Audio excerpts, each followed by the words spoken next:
नमस्कार।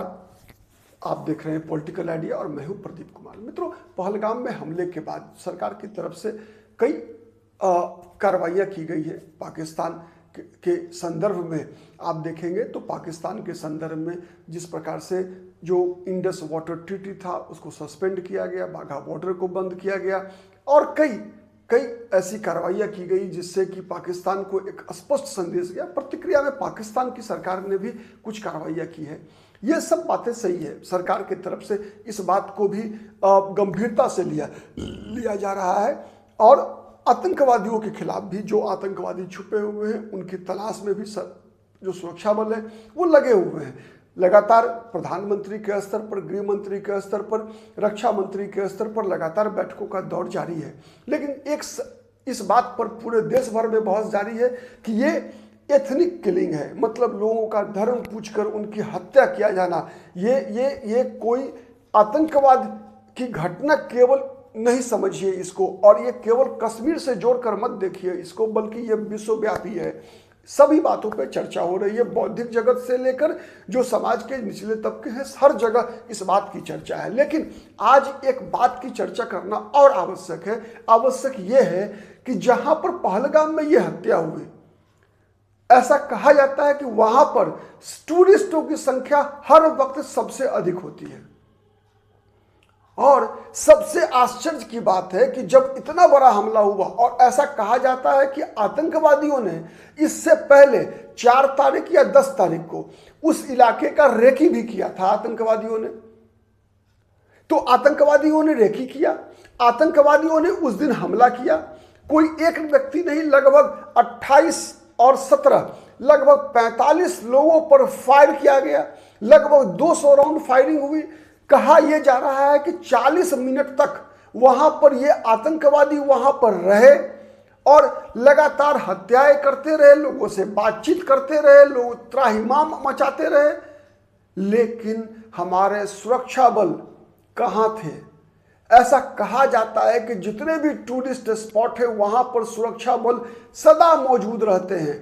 सुरक्षा बलों की निगरानी में, आर्मी की निगरानी में ही वहां पर टूरिस्ट जाते हैं, पर्यटक जाते हैं। कश्मीर की आमदनी का सबसे मुख्य स्रोत पर्यटन है। वहां की आबादी की जितनी भी आबादी है उसकी सबसे बड़ा आय का साधन पर्यटन है। फिर भी हमारे सुरक्षा बल 40 मिनट तक जब वो लोग तांडव मचा रहे थे, कहां थे भाई? और उससे भी बड़ा सवाल यह है कि जब वो लोग इतनी बड़ी घटना को अंजाम देने के लिए योजना बना रहे थे, रेकी कर रहे थे, तो निश्चित रूप से उनके कुछ स्लीपर सेल भी वहां होंगे, स्थानीय मददगार भी होंगे। तो हमारी इंटेलिजेंस कहां थी? हमारे इंटेलिजेंस के लोग क्या कर रहे थे वहां?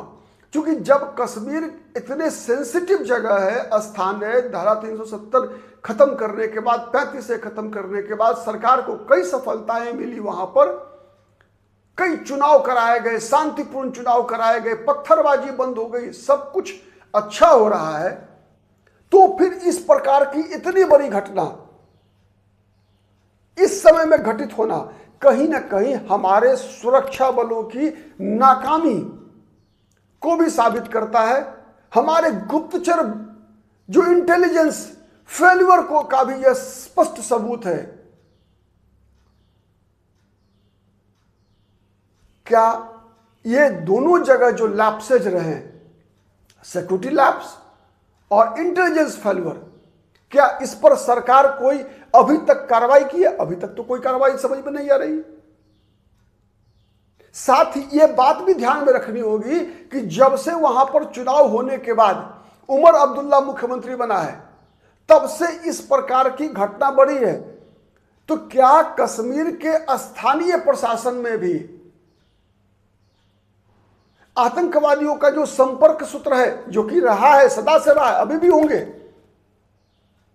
उन लोगों की भी कोई भूमिका है इसके अंदर? सरकार को इसका भी पता करना चाहिए और इसकी जिम्मेवारी भी तय करनी चाहिए।